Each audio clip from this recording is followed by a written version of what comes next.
Ireland, Dublin at the time was booming. It was Celtic Tiger. So it was all go, go, go and everything like that. But 2 or 3 people a day not turning up, it didn't take me long to work out how much money that was. But so she was losing, I think we worked out like 15,000 a year is what she was losing in missed appointments. And that's back in 2004 as well. Exactly. So I'd always kind of messed around with technology and things like that just in my spare time. I wasn't a programmer or anything, but I had friends who were, and we were like, how could we do something about this? And that was how the idea started, because we were like, why don't we try and send some text message reminders for her clients just to see, could we get rid of these appointments?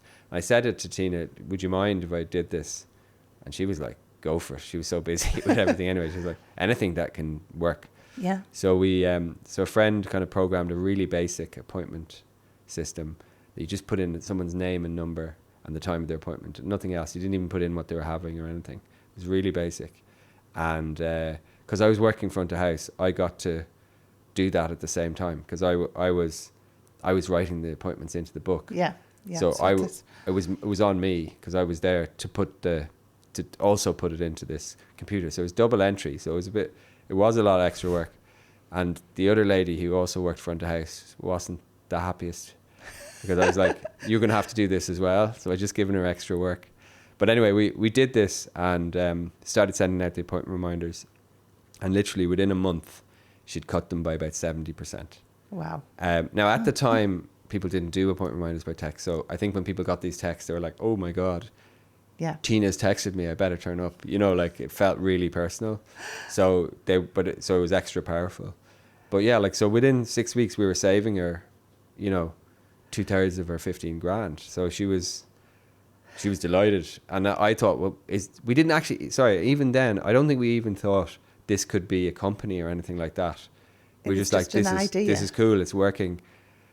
The girl who was kind of annoyed with me because I was giving her extra work was kind of coming round to it, because obviously it was working and stuff like that.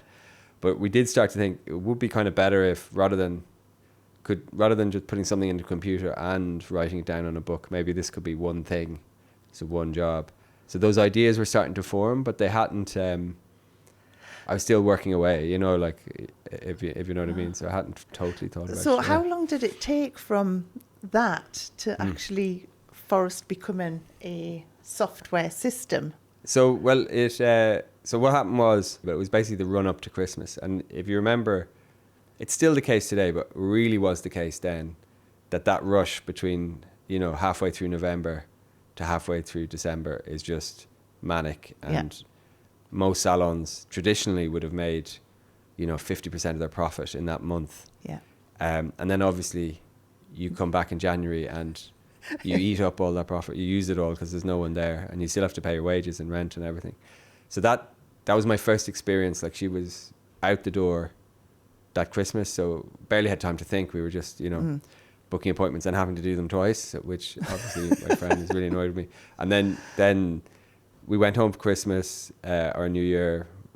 I was off for that period, and then I came back on like the 2nd or 3rd of January.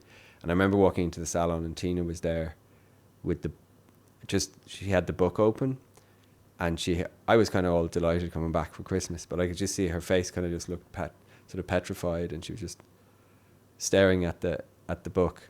And the reason was there was only 3 appointments in the book, even though she'd been out the door, like with 12 staff, she'd been absolutely out the door. And obviously a few more bookings would start to come in, once she turned on the lights, it opened up and the phone would ring a little bit, but not nearly enough. Yeah. And she was new enough in business too. It was a thriving business, but she'd only been in business a few years.